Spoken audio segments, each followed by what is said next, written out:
नमस्कार मित्रांनो. आज आपल्याला समाजशास्त्राचा जो जनक आहे त्याचं नाव आहे ऑगस्ट कॉम्ट. तो आहे ऑगस्ट कॉम्ट. आणि ऑगस्ट कॉम्टच्या एका सिद्धांताची माहिती आपल्याला जाणून घ्यायची आज या आपल्या तृतीय वर्षाच्या सिलॅबसमध्ये.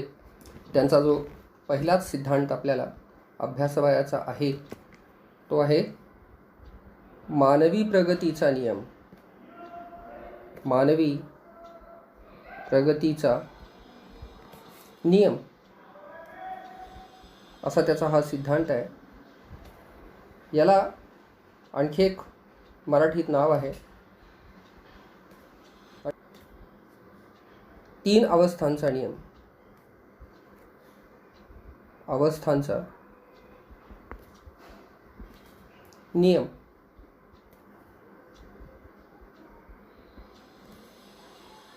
इंग्रजीमध्ये मानवी प्रगतीचा नियम म्हणजेच लॉ ऑफ ह्युमन प्रोग्रेस असं आपण त्याला म्हणतो. आणि 3 अवस्थांचा नियम याला इंग्रजीमध्ये लॉ ऑफ 3 स्टेजेस असंही म्हटलं जातं. तर काय आहे त्याचा हा सिद्धांत हे आपल्याला आज समजून घ्यायचं आहे. मित्रांनो, तुम्हाला माहिती आहे की ऑगस्ट कॉम्ट हा समाजशास्त्राचा जनक आहे. आणि त्या काळात हे शास्त्र नवीनतम असं शास्त्र होतं. 1837मध्ये पहिल्यांदा त्याने समाजशास्त्र हा शब्द वापरला. आणि या 1837 पासून मग जगाला एक नवीन शास्त्र असं अभ्यासनासाठी उपलब्ध झालं. त्या काळात अनेक विचारवंत या शास्त्राकडे, याच्या निर्मितीनंतर काही वर्षातच या शास्त्राकडे आकृष्ट झाले, ते आकर्षित झाले आणि या शास्त्राचा त्यांनी अभ्यास करायला सुरुवातही केली. परंतु हे का घडलं यामागे ऑगस्ट कॉम्टचे फार मोठे योगदान आहे. मित्रांनो, ऑगस्ट कॉम्टने पहिल्यांदा समाजाबाबतीत एक नवीन माहिती उजेडात आणण्याचा प्रयत्न केला. म्हणजे काय? त्याने सांगितलं की समाज हा निसर्ग नियमाने परिचालित आहे. निसर्ग नियमाने परिचालित म्हणजे काय?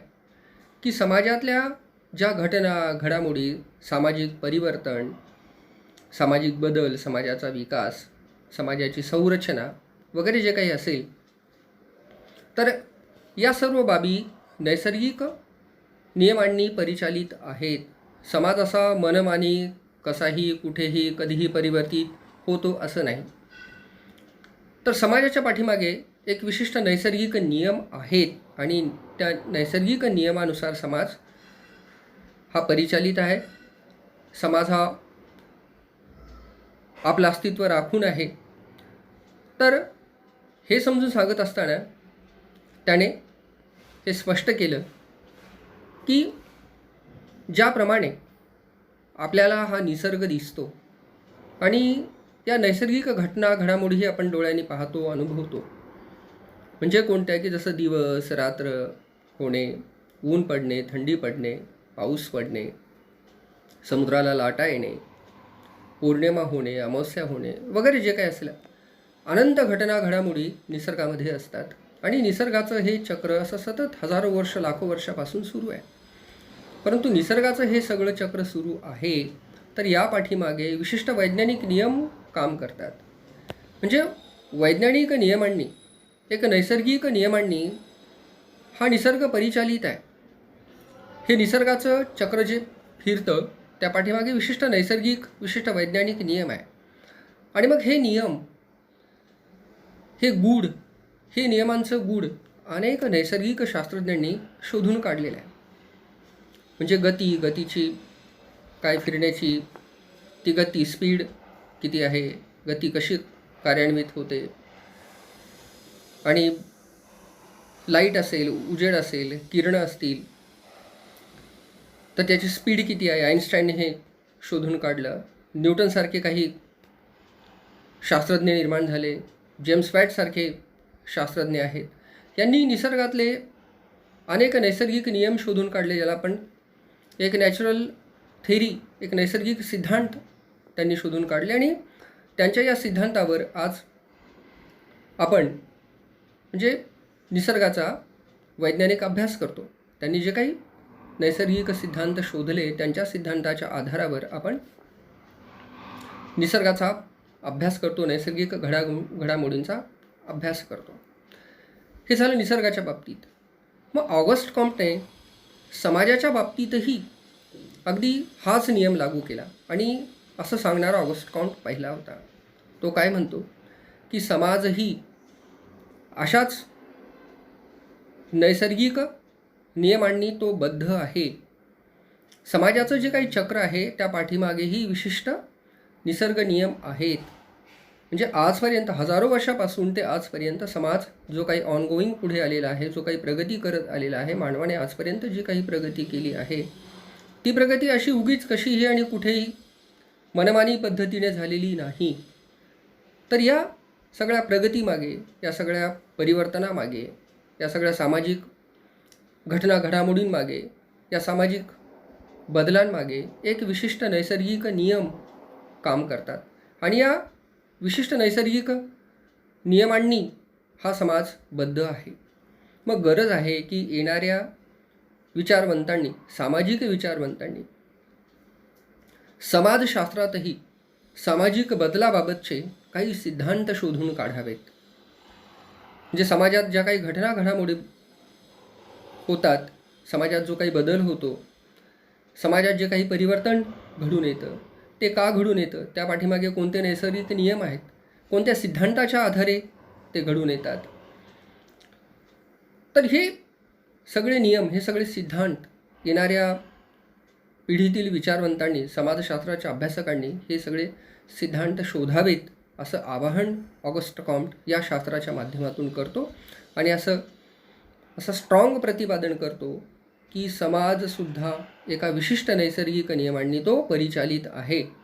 तो क्रमबद्धरित्या जसा पुढे जातो, त्याच्या या पुढे जाण्यामागे, त्याच्या या परिवर्तनामागे, त्याच्या या बदलामागे एक विशिष्ट असे नैसर्गिक नियम आहेत आणि गरज आहे हे नियम शोधून काढण्याची. मग ऑगस्ट कॉम्टने ज्यावेळेस हा विचार मांडला, त्यावेळेस पहिलं आव्हान ऑगस्ट कॉम्ट पुढे होतं. मग ऑगस्ट कॉम्टलाही हे दाखवून द्यावं लागणार होतं की समाजाची प्रगती वगैरे जी होते ती, त्या पाठीमागे काही सिद्धांत आहे का एखादा. समाजाची जी काही उत्क्रांती झालेली आहे, अगदी हजारो वर्षापासून ते आजपर्यंत समाजाची आपल्याला प्रगती दिसते, विकास दिसतो, तर या पाठीमागे कोणता नैसर्गिक नियम आहे, कोणता असा सिद्धांत आहे, तोही शोधून काढला पाहिजे. मग हा सिद्धांत शोधून काढण्याचं काम ऑगस्ट कॉम्टने केलं. आणि मग त्याच्या लेखणीतून हा एक सिद्धांत पुढे येतो. तो सिद्धांत आहे 3 अवस्थांचा नियम, किंवा ज्याला आपण मानवी प्रगतीचा नियम असंही म्हणू. अर्थात मानवी प्रगतीचा नियम किंवा 3 अवस्थांचा नियम हे फक्त 2 वेगळे शब्द आहे, परंतु सार अर्थ मात्र एकच आहे. आपण मानवी प्रगतीचा नियम असा, मानवी प्रगतीचा नियम काय आहे हे आपल्याला ऑगस्ट कॉम्टने नेमकं मानवी प्रगतीच्या नियमाबाबत काय सांगितलं आहे, नेमकं काय त्याला या सिद्धांतामध्ये म्हणायचं आहे, याचा अभ्यास करत असताना इथे हे सांगावंसं वाटतं की ऑगस्ट कॉम्टने पहिल्यांदा हे दाखवून दिलं की मानवी समाजाची जी काही प्रगती झालेली आहे, मानव अगदी आदिम अवस्थेपासून ते आजपर्यंत मानवाने जी काही प्रगती, जो काही विकास केलेला आहे, तो विकास कसाही आणि मनमानी पद्धतीने झालेला नाही. तर या विकासामागे एक विशिष्ट एक नियम, एक सिद्धांत आहे. या प्रगतीमागे एक सिद्धांत आहे. सिद्धांत म्हणजेच एक नॅचरल लॉ, एक नैसर्गिक नियम आहे. मग काय नियम आहे, तर तो या मानवी प्रगतीच्या, मानवी प्रगतीची अवस्था या सिद्धांताद्वारे तो असं दाखवून देतो की या भूतलावरील कोणताही समाज जो आज आपल्याला प्रगत आणि वैज्ञानिक अवस्थेमध्ये दिसतो, तो समाज हजारो वर्षांपूर्वी आदिम अवस्थेत होता. आणि या आदिम अवस्थेत त्याची बुद्धिमत्ता फारशी विकसित झालेली नव्हती. त्याच्या ज्ञानाचा विकास झालेला नव्हता. परंतु हळूहळू मानवाची बुद्धिमत्ता विकसित व्हायला लागली. मानवाचे ज्ञान वाढायला लागले.